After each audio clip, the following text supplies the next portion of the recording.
Hello lovely people, welcome back to this quick tutorial of Quick Guide. In today's video, I am going to talk about how to clear all chats in Snapchat. So is it really possible to clear all the chats together? No. It's not possible in Snapchat to clear all of your chats in one click, but I am going to teach you the easiest way to clear multiple chats into your Snapchat. So without any further ado, let's dive right into this exciting video. Step 1. Open your Snapchat.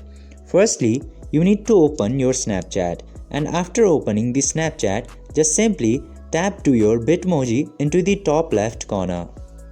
Step 2. Go to the settings. Now after coming to your Snapchat profile, just click to this setting button into the top right corner, and after going to the settings, just scroll all the way down to find the option Clear Conversation below Account Action.